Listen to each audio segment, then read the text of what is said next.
Hello and welcome back to our third session of the day. Again, one of the most interesting sessions of today's conference for Egypt Mining show.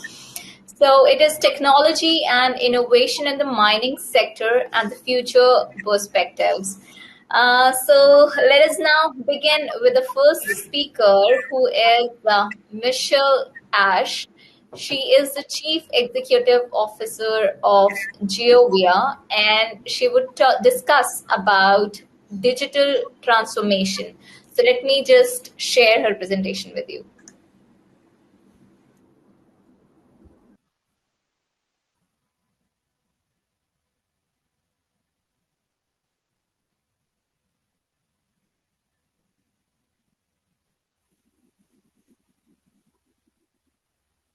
Okay, hi everyone. I'll just get ready and then I'll do a bit of a countdown so you know when to start. At least share screen. That's what I want. Share.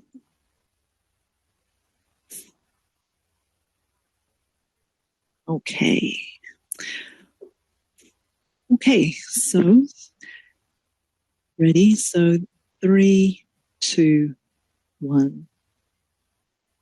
Hi everyone, and it is fantastic to be here at the Egyptian Mining Conference. Thank you so much for inviting me. I'm really looking forward to hearing a number of the presentations. Today, I'm going to be talking about the digital transformation in mining. So what is all the fuss about? And this is a really important topic to me because there is so much discussion about digital transformations, about digital technologies. But, you know, it's such a simple idea and concept at its root. And I think it's something that we need to all, as leaders, understand intimately. So, you know, our job as leaders is to prepare for an ever-accelerating rate of change in the world. And we have seen a massive change in digital technologies, digital transformations.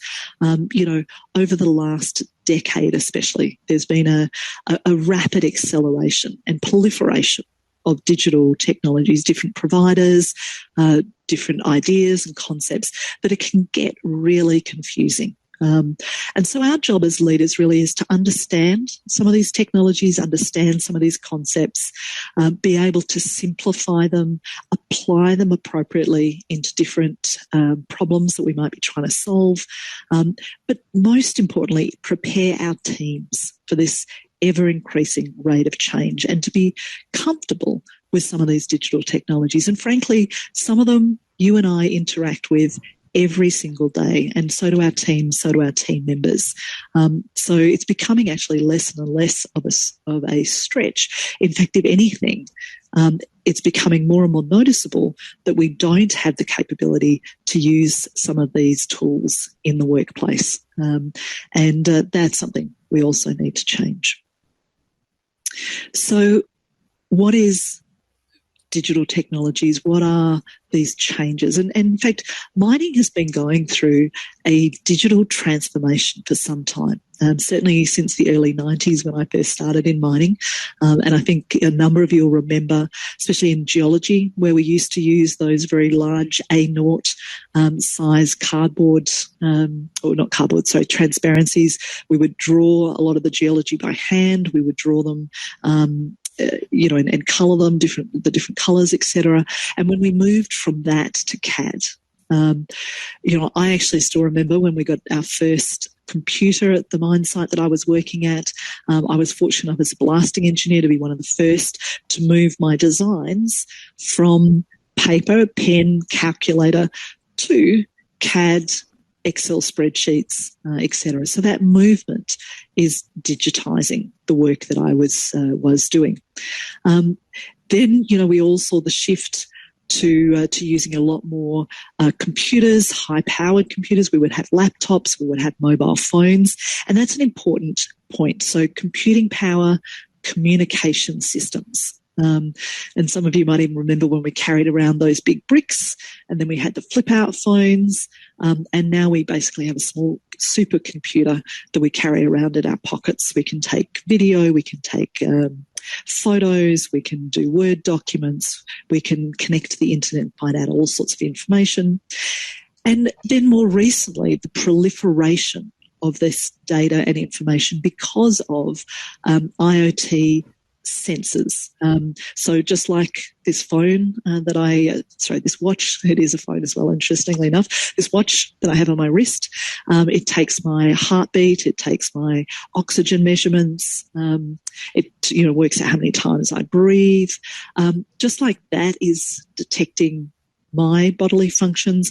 We have the same things out in the workplaces where we can measure temperature of water, we can measure humidity, we can measure the moisture in our product, we can measure the vibration or the noise of particular pumps, etc. So these sensors that we've put out into the workplace, not only in processing plants but on our mobile equipment to tell us how healthy that mobile equipment might be, on some of our equipment to tell us exactly where we're drilling.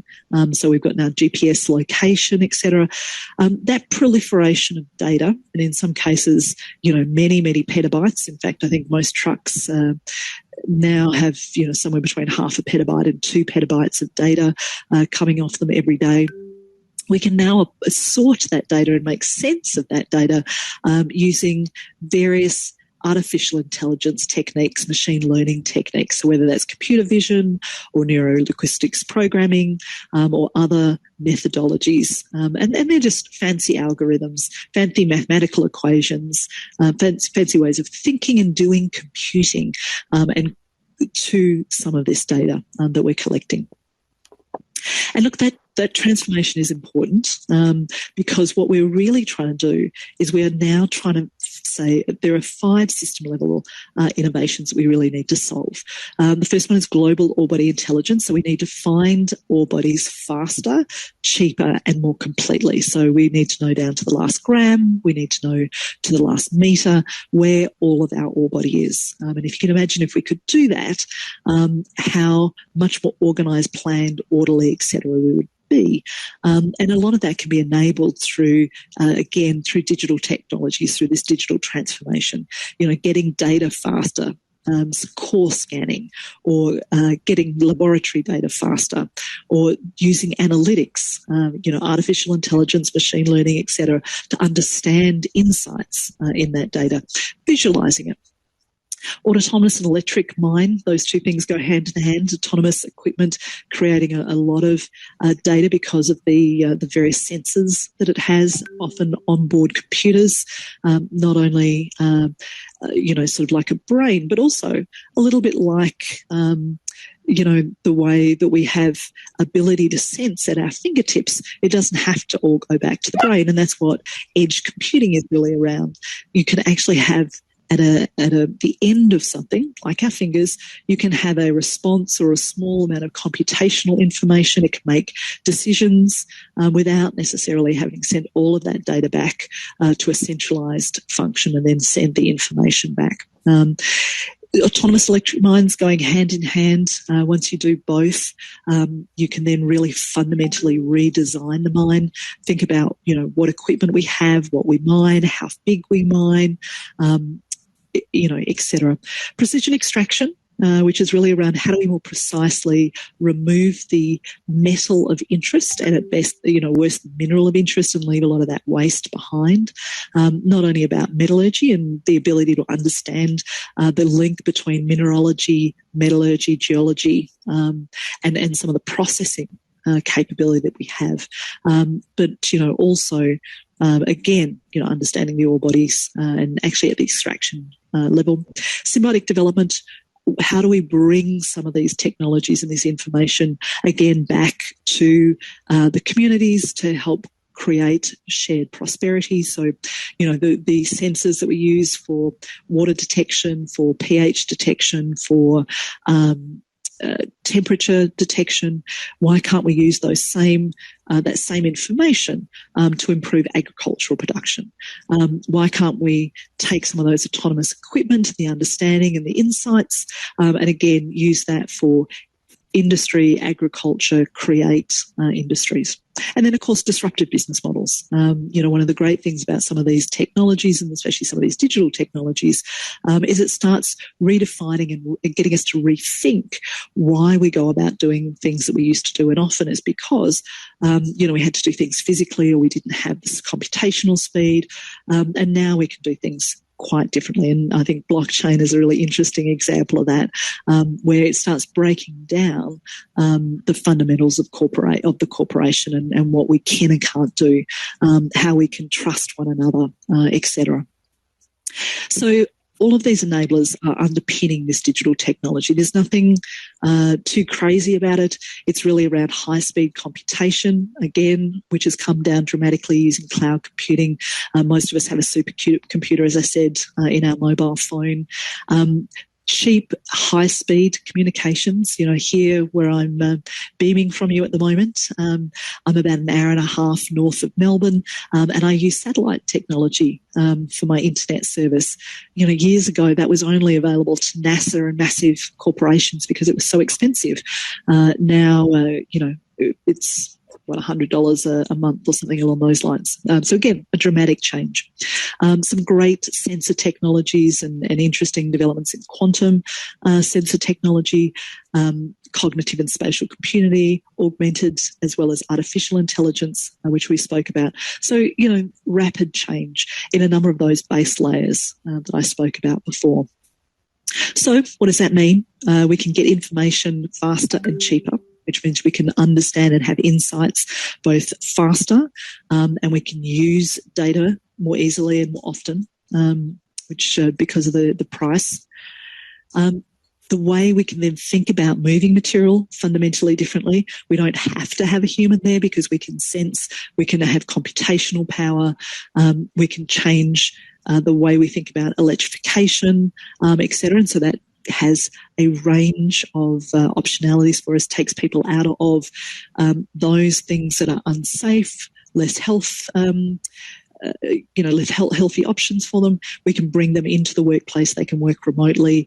They can, develop some of these robotics, maintain some of these robotics, even build some of them, etc. And of course, locations doesn't matter as much anymore. And we've seen this not only through COVID, but an example pre-COVID when I worked for Barrick 4 years ago when we implemented underground.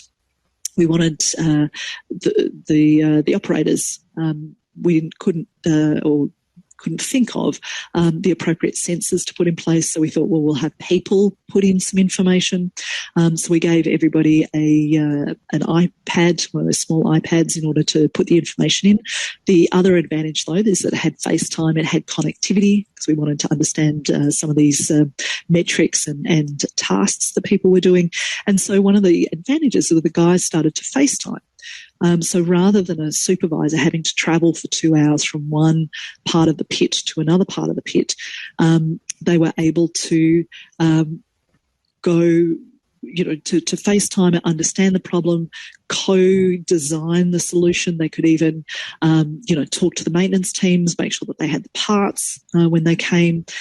So everything happened a lot faster. Problems could be solved a lot more efficiently.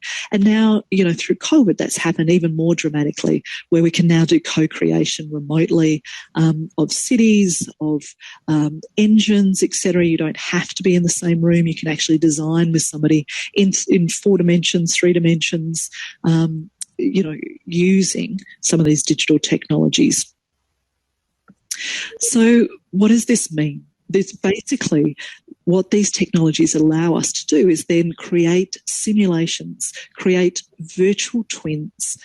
So take the real world and create in the virtual world a scientifically accurate copy so that we can then run those simulations, try some of those innovations and drive towards more rapid, lower risk implementation. So the example here is a dam failure. And where we can simulate what is going to happen should the dam fail.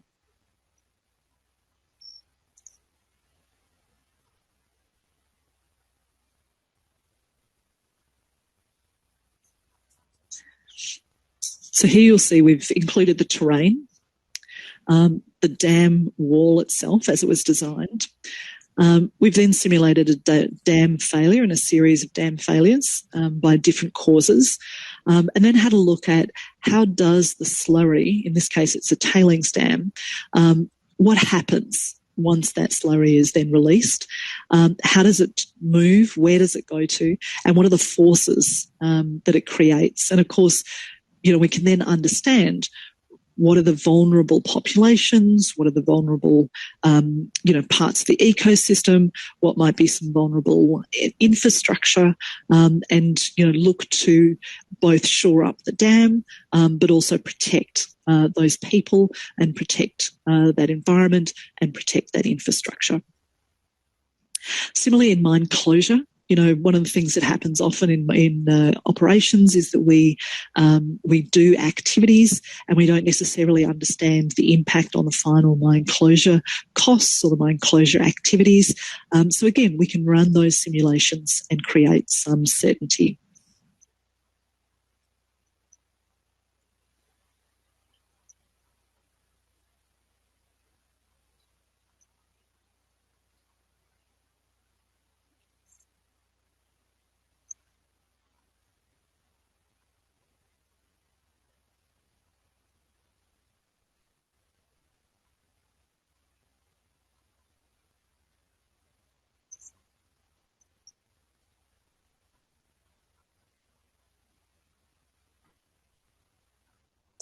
And similarly, underground simulations. Here we can actually look at, what an electric vehicle or battery electric vehicles might do in terms of the impact on the resource, impact on the mine design, impact on the ventilation, how they actually move. And you'll see some examples here of their turning circles, etc. And again, run these simulations so that we can try some of these innovations in the virtual world before we have to commit to them in the real world. Increasing our confidence, reducing the risk, and making it easier for us to communicate these outcomes to non-technical people, whether they're boards, whether they're governments, whether they're community members, whether they're just somebody that, hasn't been in an underground mine before. So basically, the more we can model, design and simulate in the real world, or the real world in the virtual world, the more we can enable people to experience the outcomes, the faster we will be able to innovate. And that's what I think is really exciting about this digital transformation. What we're really, at the end of the day, trying to do is to create in the virtual world a carbon copy or a copy of the real world. So that, as I said, we can plan, we can analyse, we can use data, we can simulate, we can try things out. We can do that rapidly. We can do that very creatively. We can do that collaboratively with some of the examples I showed you before of being able to co-design. And then we can connect that to what's really happening in the real world, both in terms of how we monitor and measure, but then how we then replan and redesign. Because as we all know, things don't always go to plan in the real world, and we want to then be able to create, well, what is the next best option? So you'll see in this simulation how we've not only created the simulation, but we've then connected it to the real world and then back again, so we can optimize both experiences.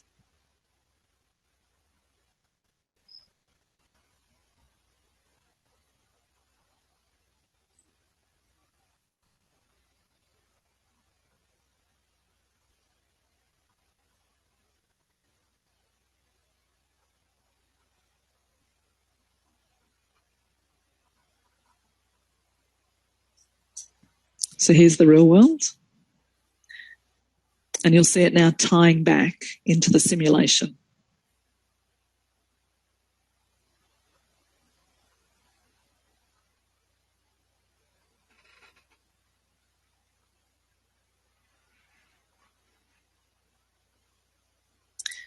So the more we enable technology, the more we use technology, the more actually people matter. So don't think this is about getting rid of people or reducing people's creativity or replacing them in some way. This is actually around augmenting human capability, giving them greater optionality to work collaboratively, to co-design, to be creative, to find solutions, and to then rapidly drive change within our industry. So disruption is here. This digital transformation isn't going away. In fact, if mining is becoming more and more digitized faster and faster, one of the challenges is, for us as leaders, is how do we connect all these pieces together and have, create a full digital transformation. And I think that's really important. We can't just be piecemeal with some of these things, but we need to do it rapidly. So that we can transform our industry to be the industry that not only we want it to be, but that our governments, our communities, our investors, our teams, our workforce want it to be as well. So thank you very much for listening. Hopefully I'll get a chance to answer some of your questions. If not, please feel free to reach out to me on email. Here's my email address for you, or connect me on LinkedIn. I'd love to stay connected. I'd love to hear some of your comments, some of your questions, and continue the conversation. So thank you very much, and you stay safe. Have a fantastic day.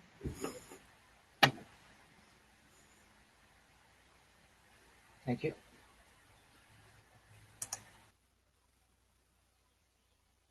Thank you so much, Michelle. Thank you so much for giving us a very technical and illustrative presentation. Definitely technology is playing a very crucial role in our lives, and similarly with the mining, the more we adapt to technology, the more better it is for the mining industry in the coming years. So thank you once again, Michelle. Next, I would like to invite Dr. Priscilla Nelson. She is professor at the Department of Mining Engineering at Colorado School of Mines. So it's very early in the morning for her, but she had joined us. Thank you, Dr. Priscilla, for being with us here. Please, the stage is yours. Thank you. The sun is coming up in Denver, Colorado, and I send you greetings. I also thank Michelle Ash for her presentation, because what she said is the starting point for some of my comments, and these are very complimentary presentations. So what will the work environment be like looking forward 20 years to 2040? Many of the world's major mines will have been operating for more than 50 years, and they are reaching towards the end of life, which means that people are actually having to face closure instead of care and perpetual maintenance. And the economics are going to be changing. The increase in the ESG, environmental, social, and governance demands means that the drivers that are driving decisions in mining are changing. New deposits are becoming quite scarce. No major new gold deposit since 2016, and those ore bodies are more complex, and the ore grades are declining, such as the data in the figure for copper show to the right. So industry will look very different over the next 20 years, and we're going to find new deposits, open new mines, and innovate.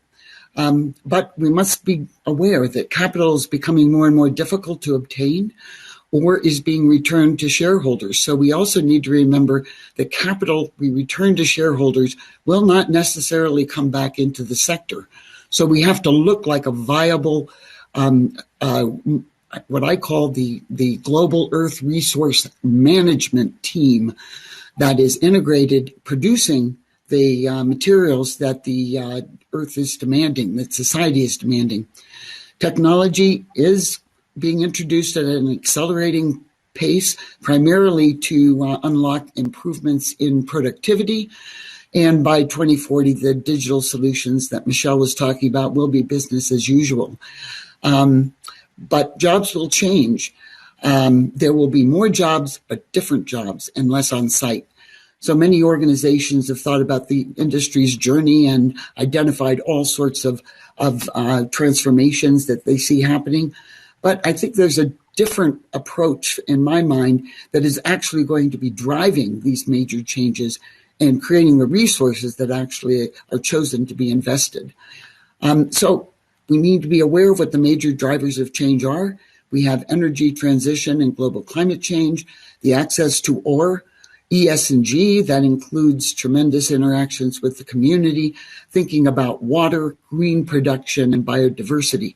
The commodity demand and population increases are going to drive change, and this internationally coordinated regulatory environment that is coming down on mining.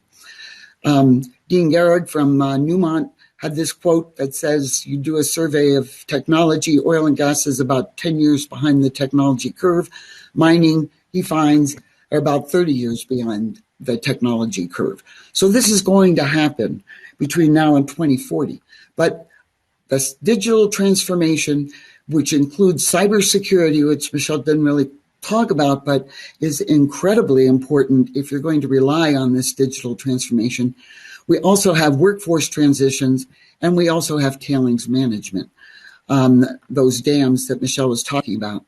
The digitization aspects have broad themes that many have talked about, and I ask myself, what will be the killer app that really drives the rapid transformation, not just of the big mining companies that are members of ICMM, but the smaller companies that have to stay competitive? What is that killer app? And I suggest that there may be a couple of things. The workforce transition, we have people retiring. We need more people to come into the mining industry.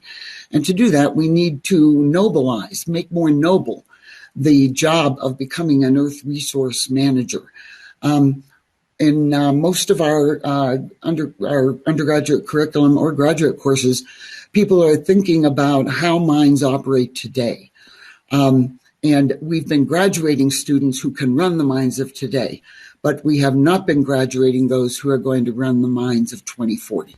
So we really have to think about new skills in the curriculum, and also supplying fast skill shifts for those who are already in the industry, and being aware that an increasingly diverse workforce is what we're looking for. So an example of this kind of thinking, the old guard very often chose to keep innovation non-disruptive and incremental. And they're apprehensive about fast change, relying instead on their experience and considering constantly the sunk cost and plant investments that are associated with most mining operations. The new grads that we have to recruit into this industry are tech savvy. They want transformation. They don't have experience, no lessons learned yet, but they're very brave. And the concept of a professional career in global earth resource management is the story that we have to tell. But another one of the tsunamis affecting mining is tailings, mine waste. With these lower grade ores that are being mined, that means that the volume of tailings produced is huge and only going to escalate. Some mines are producing 200,000 to 400,000 tons per day of waste. And we are going to have to manage them better and better and better. And we've had some problems. Despite improvements in safe design for tailings dams over the last several decades, there has been a major reported failure almost every year for the past 30 years. We can think about Mount Poly up in Canada in 2014, the Samarco failure in Brazil in 2015, and another failure, Feijão at Brumadinho in 2019, that drove a tremendous reaction on the part of the mining investment community and the United Nations Environmental Program, UNEP. Those organizations got together with ICMM and created the Global Industry Standard on Tailings Management, which is a transformative on the industry.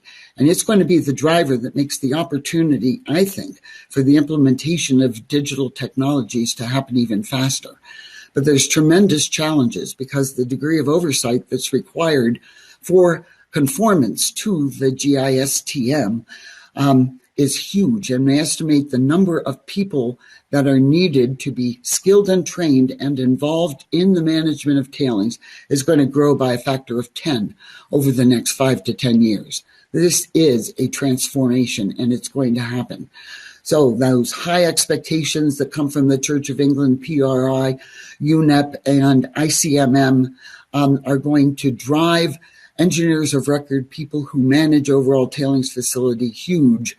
We'll have a complete transformation in the workforce. We don't have enough senior engineers, and we have to figure out how to do this, because that means training has to be done, and training has to be done differently. So we have created at Colorado School of Mines the Tailings Center, which is an education and research center and represents a partnership between the Colorado School of Mines, Colorado State University, and the University of Arizona. We educate engineers to responsibly manage mine wastes, and this includes professional development, short course series, and certificate programs. We're also creating, and should launch next fall, an academic degree program for a master's and a PhD in tailings engineering and management. And we also conduct research to identify best available practices and the new technologies that we need to manage tailings into the future. And what does that mean? Well, you look at the mining industry, by and large, it's really unengaged from the circular economy. You think about materials flow, mining people want to mine. That's what they want to do. And the industry has not significantly diversified downstream into the circular economy the way organizations or industries like petroleum have done. We have to think about it as a materials flow problem, a value flow problem, and a responsibility flow problem. And this is not just the geometallurgy of the materials flow from the mine to the tailings through the mill. We think about going upstream into in-situ mining, where we create less tailings, and also using tailings for some useful purpose other than just spoiling them and wasting them. So what can we do? We think about all the different kinds of waste. We think about how we can change the mill processing to change the nature of that waste. What kind of new materials can we make, and what kind of composite structures can we envision that have to do with tailings? And then how do we characterize things? Many possibilities. This is a survey that I did over the last 10 years, publications related to tailings reuse in construction materials. And you can see this exponential rise in the amount of work that's being done on reuse of tailings. And it's across the industry. So this shows for those same papers what kinds of tailings they were looking at. A lot of metal tailings, but also certainly dealing with the remnants of the coal industry, which is cycling out. A couple of opportunities I just want to highlight.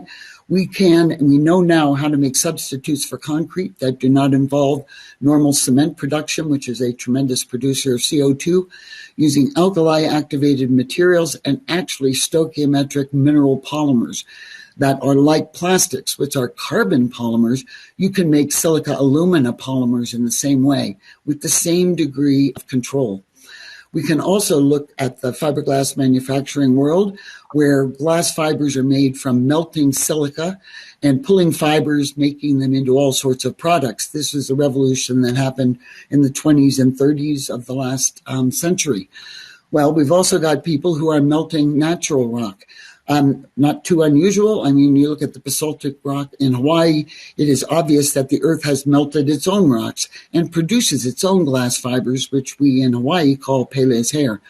Well, people have been melting basalt, and that industry is growing. It's got tremendous advantages over steel. It is as strong as steel, but it is completely non-corrosive. It will not corrode at all. You can make a variety of materials.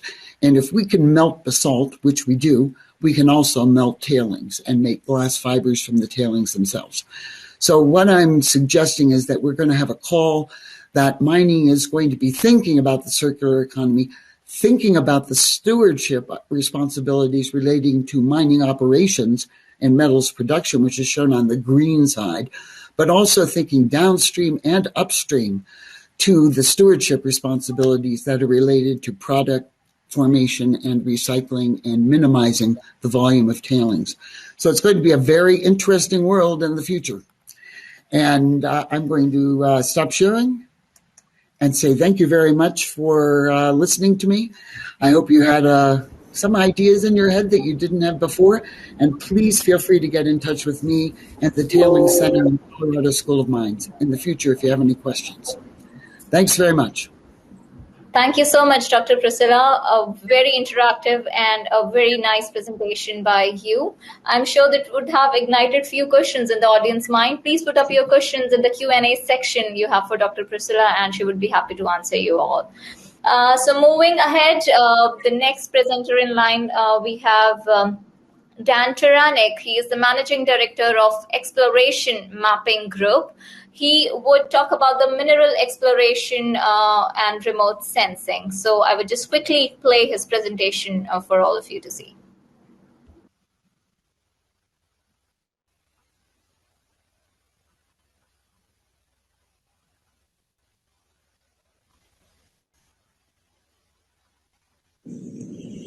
Hello, everyone. My name is Dan Taranik. I'm the Managing Director of Exploration Mapping Group.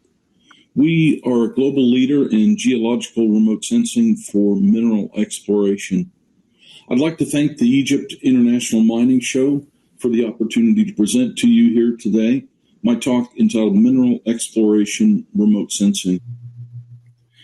In the mineral exploration industry, we explore and develop resources for a wide range of commodities shown here, including base, precious, and industrial minerals, as well as petroleum, natural gas, and more recently, battery metals. We're still finding and exploiting mineral and petroleum resources that outcrop at the surface, although these are increasingly rare. The benefits of remote sensing include its use as a direct discovery tool for certain commodities, and I'll show you a few examples here today. It's also used for geologic alteration and structural mapping, site access and survey planning, to streamline fieldwork and reduce expenses, and to monitor environmental impacts. With extreme climates, remote locations, and difficult transport, our field operations can be the singular most expensive component of the exploration budget. So we want to have the best information before going to the field and plan our time wisely. There's a long history of satellite remote sensing options, and I'm sure you're familiar with Landsat, Aster, Spot, perhaps Sentinel. But in this talk, I'd like to focus on examples using WorldView 3, which is the most advanced and popular satellite technology available today, and it's being used by major mid-tier and small mining companies throughout the world. WorldView 3 has the highest spectral and spatial resolution data commercially available. We've just started to release 15 centimeter panchromatic data at the turn of the year. WorldView 3 has 17 spectral bands designed to measure iron, clay, and silica mineralization and alteration. It is an industrial-grade satellite, so it has extremely high signal-to-noise, great locational accuracy, a huge collection capacity, and a revisit time to any point on the globe at least once every 5 days. Nearly all mineral deposit types have known alteration mineral assemblages and what we call pathfinder minerals.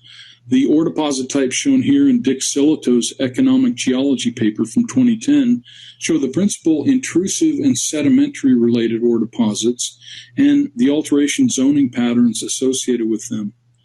There are a wide variety of alteration minerals commonly mapped using remote sensing technology, and also ore minerals with direct discovery potential listed in the lower right, including aluminum and iron ore minerals, lithium, and rare earth elements. Spatial resolution is always important in field work, and you can see examples of Aster and Landsat resolution images along the top row compared to WorldView 3 resolutions along the bottom. Here's another example of WorldView 3 spatial resolution compared alongside actual Landsat 8 and Sentinel-2 scenes. It's clear which image spatial resolution you'd want to have if you're working in the field. I'd like to show this Worldview 3 example from Cooperite, Nevada, which is one of the most iconic geologic remote sensing test sites in the world. It's been used as a calibration test site for nearly every major resource satellite ever launched and was our first test of Worldview 3 data. We typically produce a number of image products, including geological color composites, and also clay, iron, and silica alteration mineral mapping. And we use various artificial intelligence and deep learning approaches to identify vector towards mineralization and the sources of heat and mineralizing fluids. What really stood out when working with this particular Cooperite Worldview 3 data scene was the ability to map the silicified opaline chalcedony center and various clay minerals at Cooperite, including a mixture of small hand-sized pieces of float, siliceous and clay-bearing alluvium that are shown here in the upper right with the geological hammer for scale. They have eroded on the bright white stonewall playa shown here in the lower right image as a mixture of blue and green pixels. Just amazing spatial and spectral mapping. For example, with hotspots and crystallinity and other approaches, we take the alteration shape files and we can predict where the most intense alteration parts are in the system, and we can show you where the hotspots are and give you the best guide for hand sampling, mapping, and drilling of the higher intensity zones. In this next example, with the Greenbushes lithium mine in Australia, we can look at the direct detection of the battery mineral lithium, battery metal lithium using Worldview 3 data. The Tesla Model S, for example, has lithium-ion batteries that are a quarter of the car's weight and approximately a quarter of the car's cost. Tesla simply can't get the cells they need for future growth, so they've begun creating their own cells to reduce the cost and are starting to implement direct supply agreements from major battery metal mining sources. Tesla is also talking about new home heating and cooling systems based on electric battery technology. So that will be disruptive and potentially revolutionize every home electrical system that we have. At Greenbushes, we found direct detection of ore-grade lithium occurrence in a pegmatite setting over 2 kilometers long, which was enriched with lithium-bearing mineral spodumene, which can often make up to 50% of the rock. The spodumene is mined from pegmatites that are exposed in the open pits you can see here near the top of the scene in red.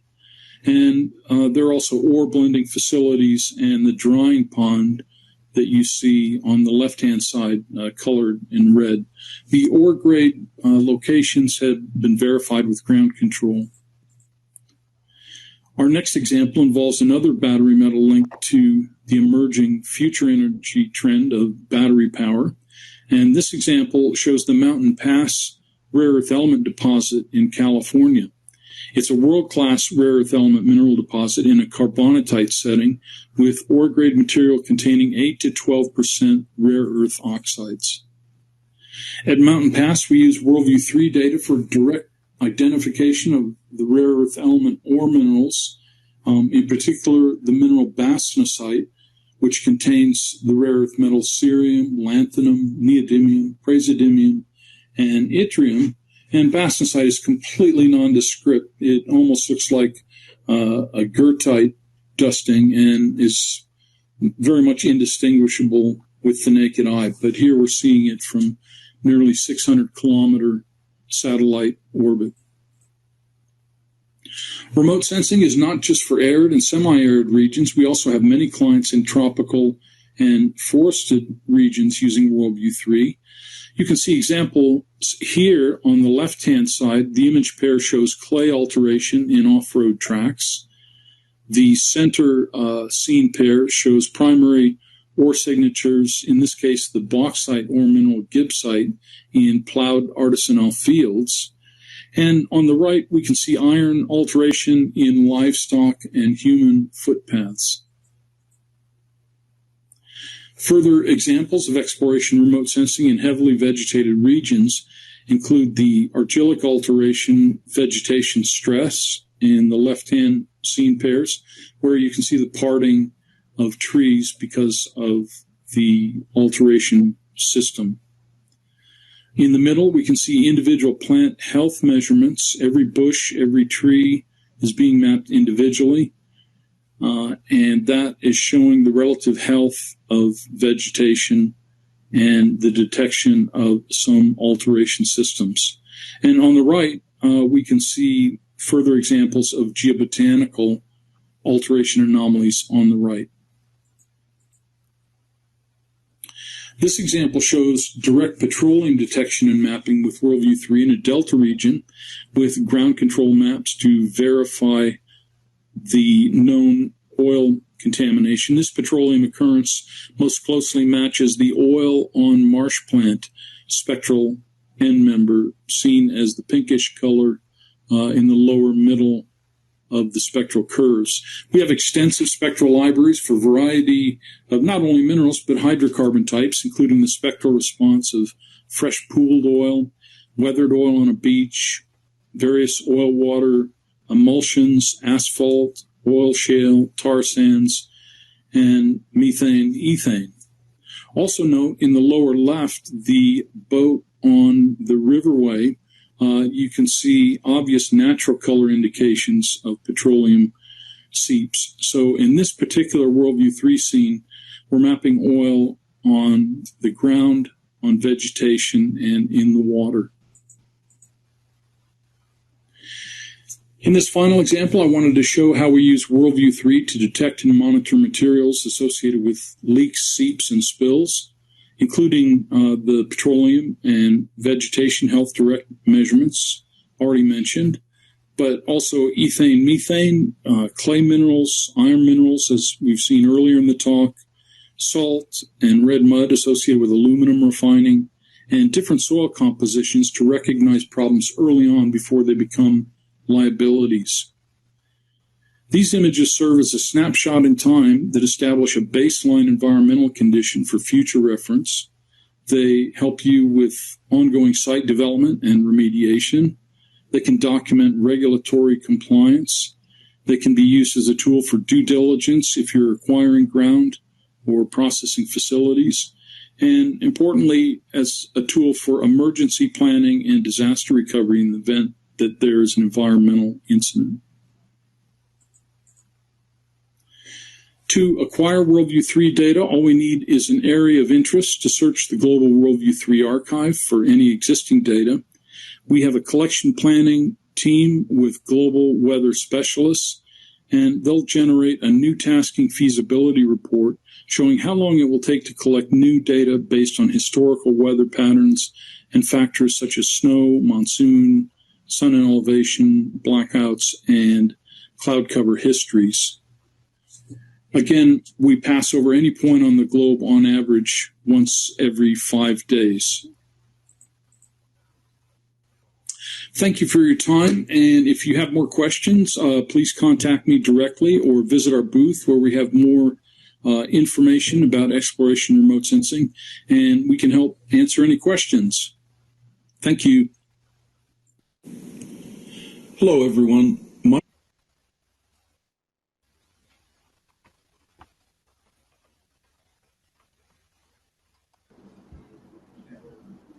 Thank you so much, Dan. It was great. It was a very high-five presentation. Audience, please note that Dan is having his exhibition booth in the exhibition area with the name of Exploration Mapping. He's our silver sponsor. You can please go and visit his booth to clarify doubts or get answers to your questions. His team will assist you on the same. Next in line, one of our great presenters, we have here with us Mr. Anthony Kerba. He is independent consultant and advisor. He's again joining us from Canada, and it's very early in the morning for him as well. He will talk about how to put together a National Instrument 43101 technical report, a standard in Canada for disclosure for mineral projects. Anthony, the stage is yours. Thank you, Afshin, and thanks to the TAB Group and the Egypt International Mining Show and Mr. Mustafa Tala to give me the opportunity, and thank the speakers for their interesting presentations, and to everyone attending today. My presentation. Okay, Anthony, I would request you to I would request you to please switch off your camera so that the presentation is more audible to us. Okay, good. I'll do that. Is that better? Do you hear me better? Yes, we do hear you better now. Okay. Basically, my presentation today is more for an educational presentation. It's going to give you a high-level introduction on technical reports required for mineral projects, and to give you an idea and understanding of the general requirement of such reports. So just switching the presentation.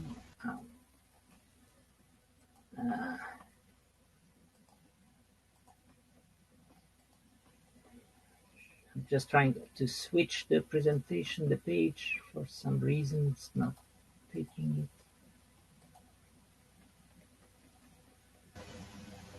It's the first page of your presentation. it. Yeah, I'm trying to change the page, Sheen, but for some reason, I can't find the arrow. You can stop sharing and start sharing again. Oh, okay.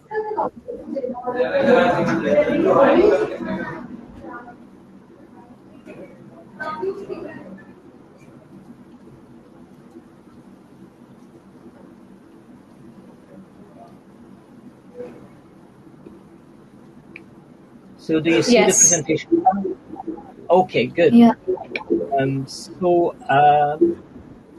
This is just a kind of a disclaimer on my presentation. Just know that it's not a legal or technical advice, and it's the company responsibility to comply with applicable laws. So we've got three main sections in my presentation. Introduction, where I will be covering the basis and history of the technical reports.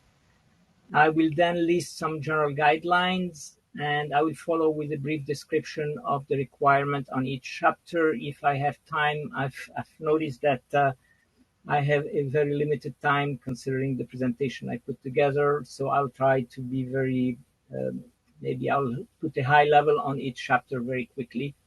And however, I will leave the whole presentation complete for someone if you want to refer to it in the future. And if you have time, we'll see if we can answer any questions. So what is the, just a second, I'm trying to change here.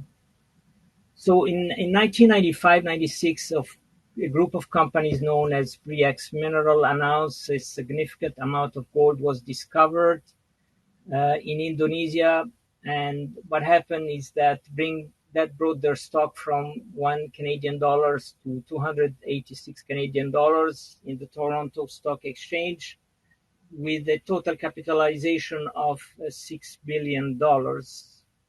But following a year after, in 1997, it was found that the gold sample has been falsified by sorting them with outside gold. And what was the impact? Pre-X collapsed and its shares became worthless, making this the biggest stock scandal in Canadian history and the biggest mining scandal at all time. Following this scandal, the Canadian Security Administration issued a set of rules and guidelines called the National Instrument 43101, which is now the codified set of rules and guidelines for reporting and disclosing information related to mineral properties. So Canada is not the only place of having such guidelines and codes. You have in the USA the regular SK, which is Industry Guide 7. In Australia, you have the JORC and in South Africa you have Samrec. Here are some samples of reports. You can check some of these samples on internet or on CEDAR on the web of the Alberta Securities Commission.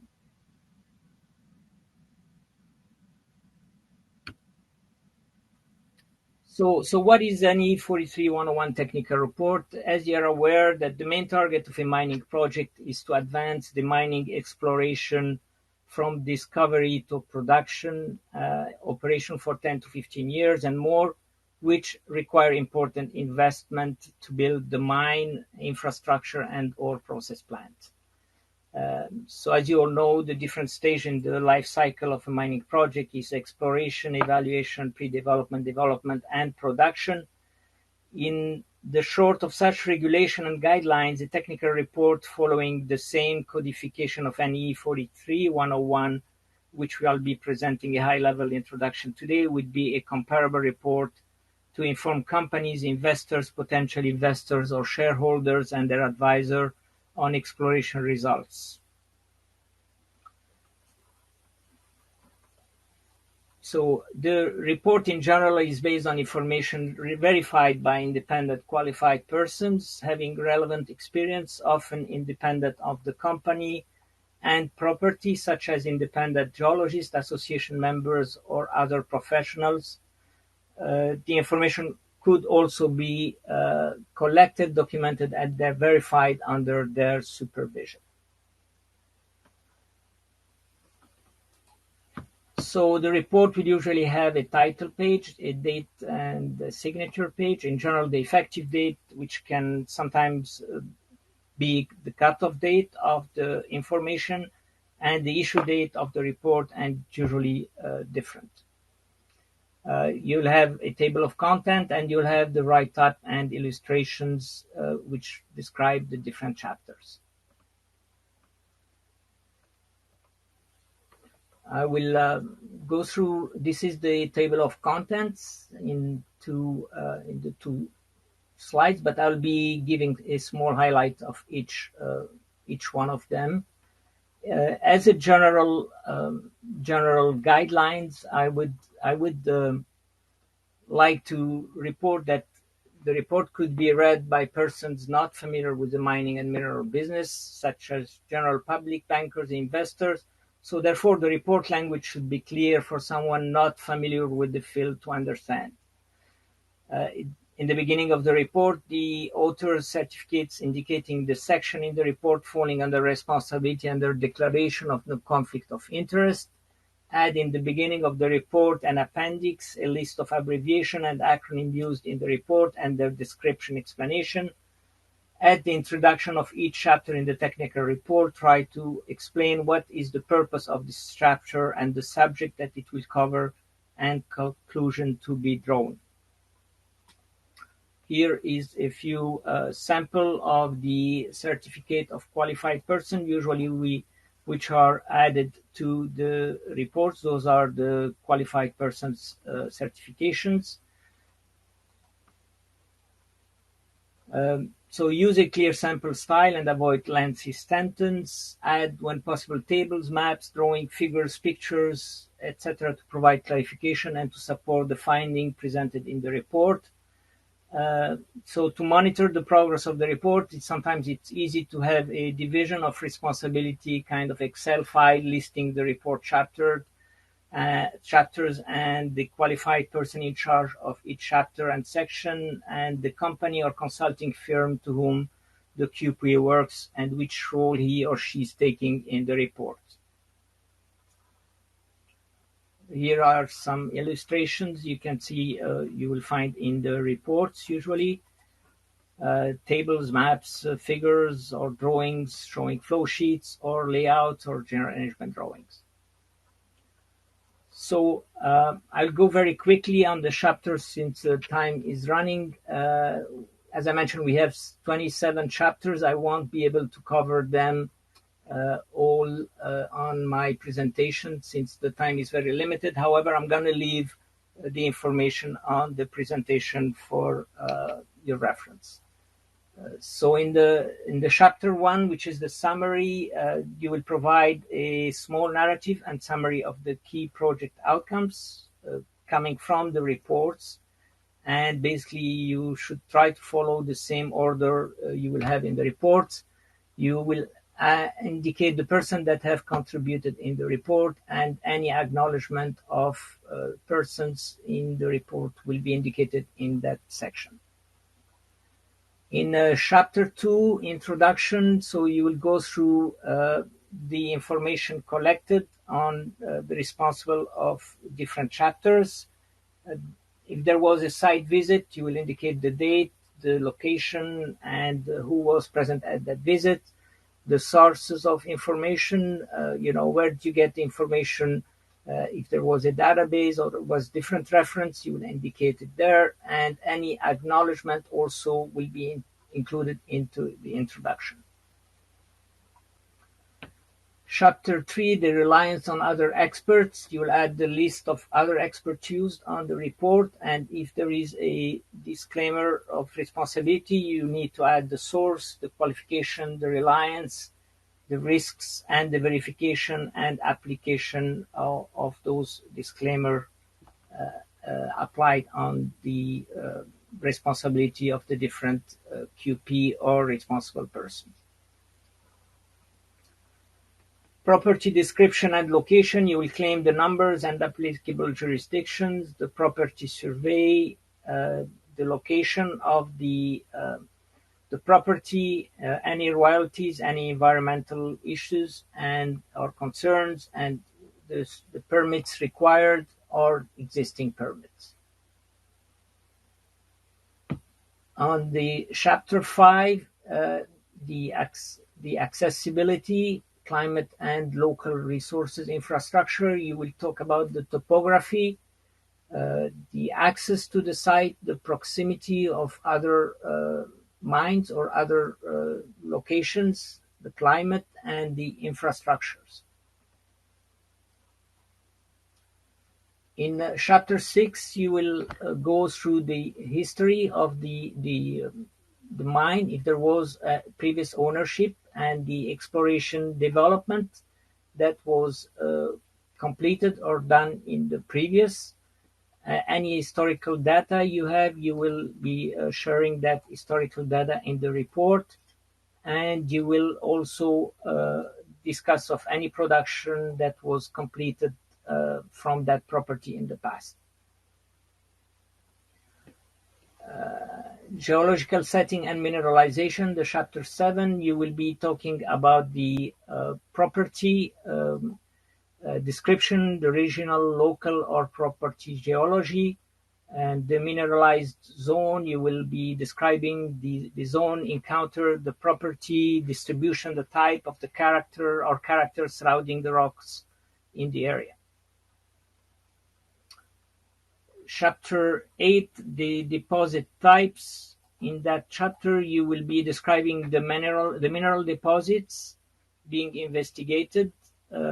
If the mineral deposit, you will also describe their characteristics from tonnage, proven measured reserves or wastes to be mined, or estimated ore grade, total metal in the ore, and other information or characteristics that are available. Next chapter, the exploration. In that chapter, you will be providing the procedures and parameters that relating to the survey and investigation that were done, the sampling methods, the sampling information, the interpretation, the results and interpretation of exploration information, and any results from previous operators to be clearly identified. The drilling. In this chapter, you should describe the extent of drilling, the recovery, and also the if there is drilled hole location and samples, you provide details and relationship, and the results obtained from the, for example, if there is higher grade interval with a lower grade intersection or something like that. Sample preparation and analysis, you will provide the quality control measures, the security measures you used, and the lab certification you are using, and the sampling methods that have been used. Chapter 12, the data verification, you will provide the procedures you've done to verify the data and the verification limitation and the qualified person opinion. On Chapter 13, mineral processing and metallurgical testing, you will, in the introduction, you will provide an introduction of the mineral processing used and metallurgical testing completed, and you'll also cover historical test work and program and metallurgical test work plan and results. On the mineral resource estimate, you'll provide the basis of the estimate, comply with all disclosure requirements, including restricted disclosure and disclosure of historical estimates, and you will report on individual grade of each metal or mineral and the extent of mineral resource estimates. Same on the mineral reserve estimates. Just to note that if you are doing a mineral resource estimation, you do not have to provide some of these chapters, which I've highlighted in blue in my presentation. On the mining method, you will provide the parameter of the mine design, the production rate, and the stripping requirement and mining fleet requirements. On the recovery method, well, you will describe the metallurgical process used, the production forecast, and the required manpower. You will show this with some flow diagrams and some curves describing the future forecast for the plant. Project infrastructure, you'll provide a summary of the infrastructure and logistic requirement for the project, which could include the roads, the rail, the port, facilities, etc. The market study, you will provide a summary of the market study and identify the contracts for property development, if you have any contracts in hand or put in place. On the Chapter 20, the environmental study, you will provide a summary, the major issues impacting the extraction, waste and tailing disposal, as we were discussing earlier, project permitting requirements, social and community requirements. Chapter 21, the capital and operating cost, you will cover the you will have a summary at the beginning of that chapter, and then you will describe, if there is different phases in the project, you will describe them. You will provide the estimate on the capital and operating cost estimate for the project. Of course, to do the operating cost, you would need to know the different cost of operating, whether from power or additives, etc., on the plant, and you will estimate your cash flows. You will do an economic analysis in Chapter 22, where you will put the assumptions, the discussion on the net project value, and the IRR, which is the return of the investment return, rate of return, the payback and interest. And you'll talk about the taxes and royalties, about sensitivity analysis. You will look for different prices of the material or the metal, and you may estimate the mine production rate. If there is adjacent properties, you will be describing them in this section. And if there is any other relevant data and information, this chapter will be covering all this information. And Chapter 25, you will have to summarize the results, the outcomes, and the interpretation of the information and analysis being reported, and any improvement, and you will be discussing the risks and impacts and opportunities. So you just pick 5 or 6 risks, and we will be describing them, what was their impact and what are also the opportunities in the project. and you will provide the qualified person conclusion in that section. You will finalize your report with your recommendation, and you provide particular breakdown of cost of each phase and recommendation of activity by responsibility, and you provide a high-level budget for the next phase of the project. In the reference, which is the last section or last chapter, you will include the detailed list of all references, provide the document titles when using an article or a book, just to specify the section or the book you are using, and the volume, the number, and the date of reference. Thank you. So I would like just to thank you for the time. And you have my contact here if I can be of any help for you. Sorry it took longer.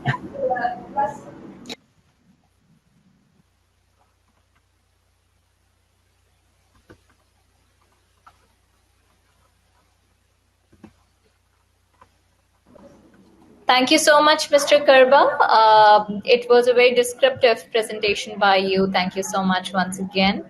And next, if somebody has any questions from Mr. Karba, they can put up in the Q&A section. He would be happy to answer you those questions. Also, you can meet him at the VIP where he would be a speaker. If he's unavailable at that time, you can drop a message for him there. So now moving on to the last presenter of this very important session for the mining industry in Egypt, we have Mark Jadal. He is the Strategic Marketing Director Enterprise from Nokia, and he would discuss about the enabling connected digital mines with 4.9G and 5G private wireless networks, a very important topic indeed. Let me just share his presentation with you all so that you can get maximum benefits from it.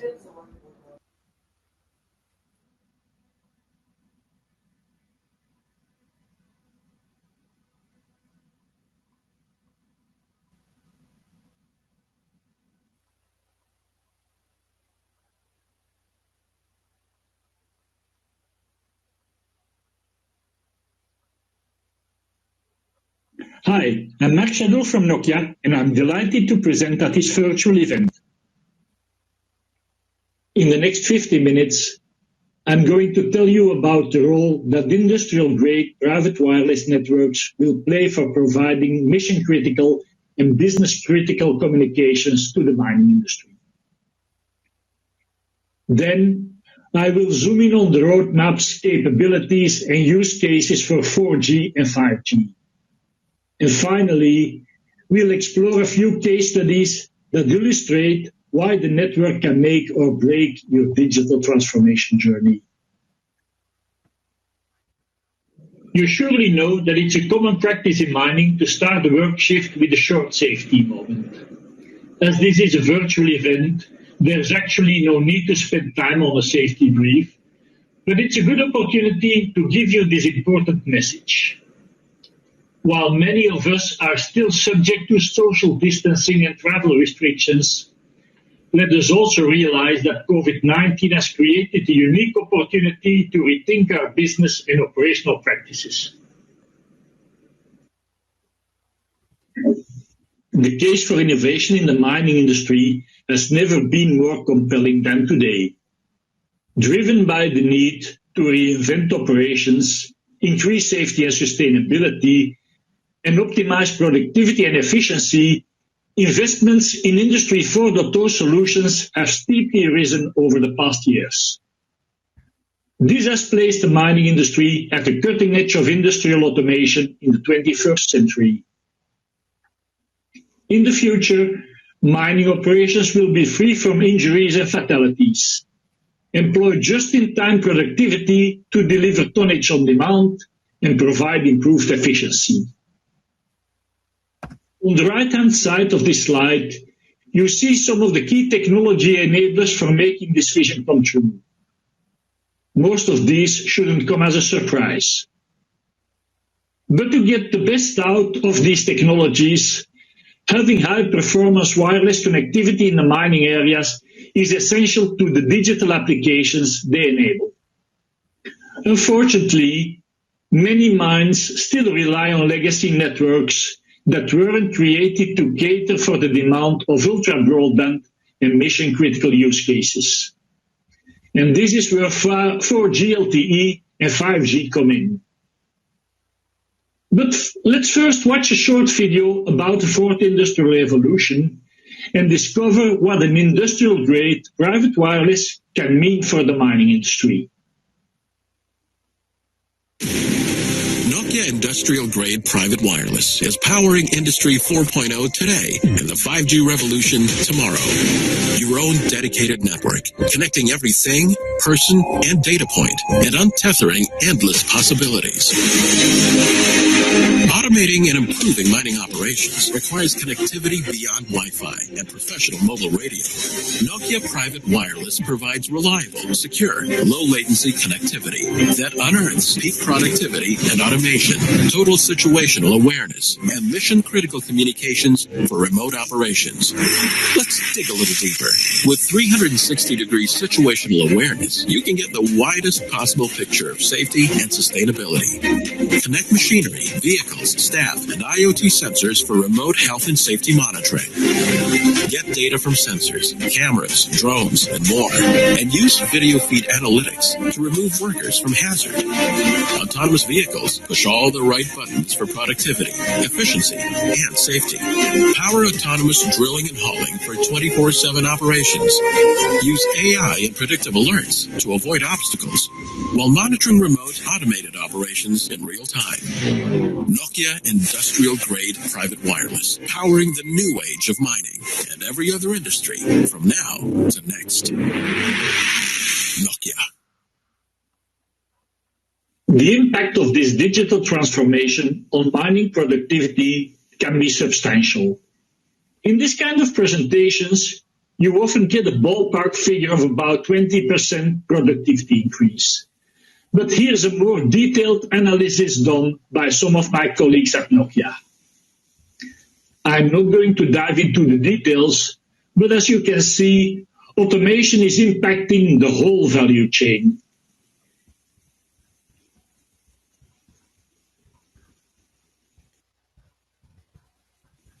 Like many other industries, mining is increasingly investing in sustainable operations. And yes, automation will also make your operations a bit greener. Again, I don't think I need to get into detail about this chart. These numbers are actually speaking for themselves, aren't they?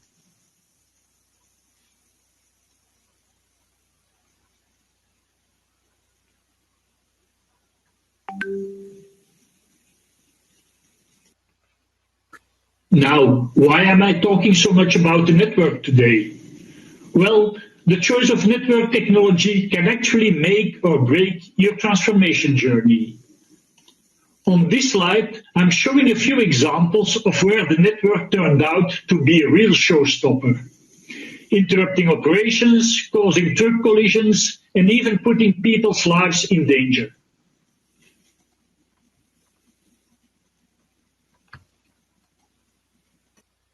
Your employees' health and safety are simply too precious to be compromised by lack of network features, connectivity interruptions, or communication hiccups.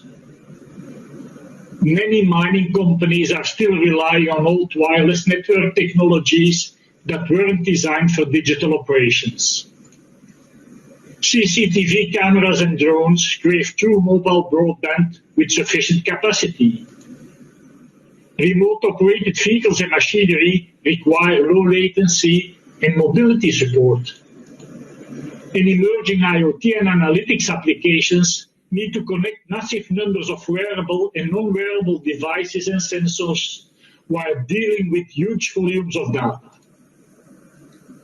As you can learn from this comparison, delivering all these essential features is beyond the capabilities of Wi-Fi.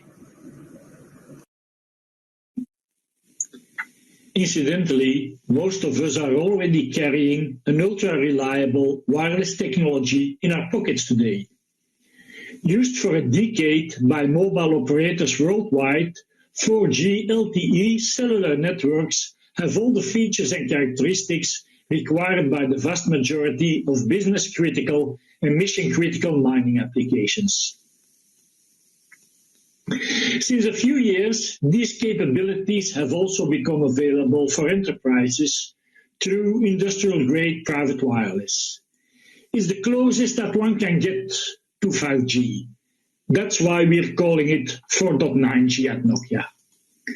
As a matter of fact, more than 85% of digital mining applications can already run on 4.9G today. Once the industrial ecosystem has fully developed, the upgrade to 5G will be pretty straightforward.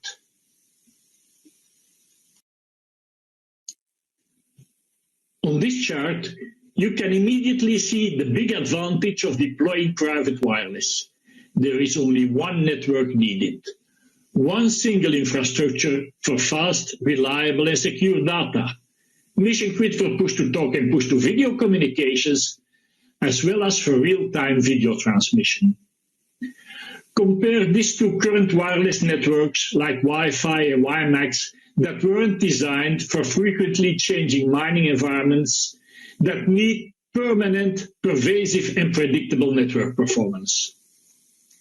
They don't provide the necessary coverage, reliability, mobility, precision, or service prioritization. And Tetra and P25 professional mobile radio networks weren't built for broadband data services or for video communications. Delivering all the essential capabilities shown on the slide is really only available with today's 4.9G and tomorrow's 5G cellular industrial wireless networks.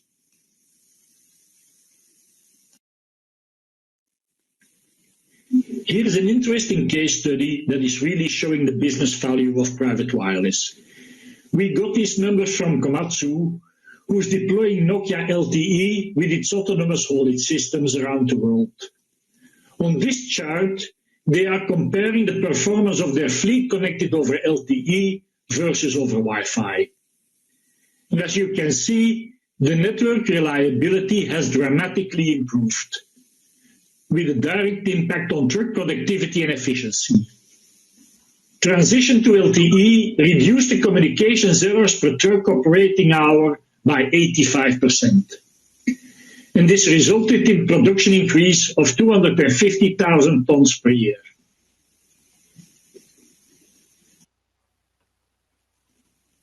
And of course, 5G will add even more capabilities and enable even more use cases, like more bandwidth for ultra-high definition video services, and further reduce the latency that is needed for real-time tele-remote control of robots and drones. But we also know that Rome wasn't built in one day. So there is still a bit of work to be done in 5G standardization. 5G Release 16 was finalized last year in July, and together with Release 17, it will bring critical machine connectivity features such as ultra-low latency and time-sensitive networking. These two releases are critical steps for Industry 4.0 applications, as they will bring significant benefits for private wireless, enabling the bulk of the 15% of applications not yet possible today on private 4.9G networks. Next, the Release 18 standard will bring the final piece of the puzzle with massive IoT connectivity, the successor to LTE-M and narrowband IoT. The availability of 5G spectrum may still be a temporary showstopper for some countries. While a few markets have started releasing vertical spectrum for 5G, most public mobile service providers are willing to lease their 5G spectrum for private wireless networks too. Another important success factor is the presence of an industrial chipset and device ecosystem that supports the 5G standard. Since a couple of months, one can buy a high-end 5G smartphone on the consumer market, but also rugged 5G handsets and devices that are built to operate in a harsh mining environment are becoming available now. And yes, 5G has already started making its entry into mines. Chile's state copper mining company, Codelco, recently announced a 5G pilot. The company installed high-definition cameras that are connected to the 5G network and that transmit real-time video of the crushing area of the mine to their integrated operations center in Santiago, which is located at a mere 1,500 kilometers away from the mine site.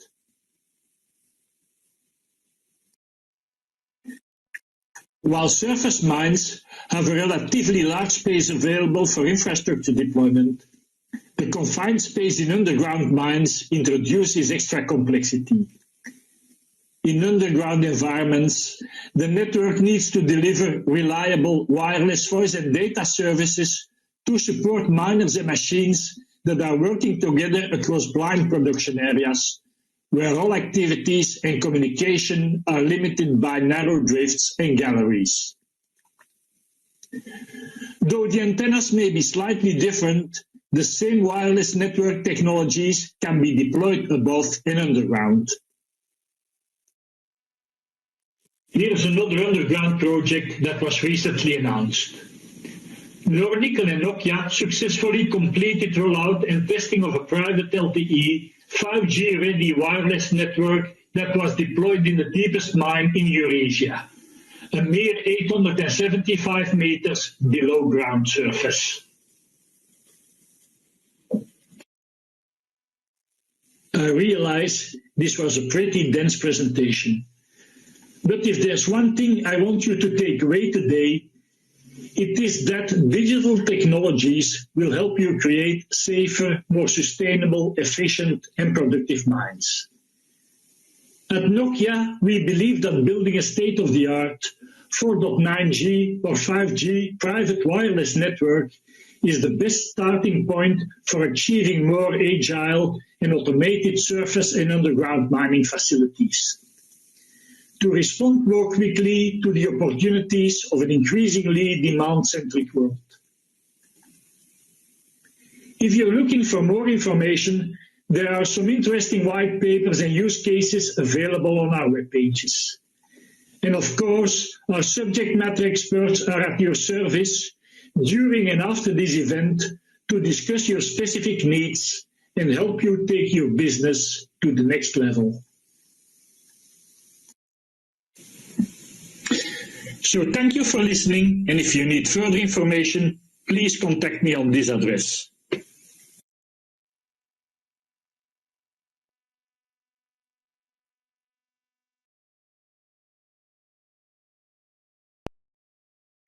Thank you, Mark. It was a very good presentation, a very informative one. Thank you so much. We enjoyed your presentation. So now we are done with all the speakers of the final session for today. Tomorrow, we will begin again at 10 a.m. in the morning for the conference. But right now, our exhibition area is open. The networking is open. We have people in the lounge. We have people at the lobby. We have people at the exhibition booths. You can definitely go there and have meetings with them and discuss the business proposals and other things that are required.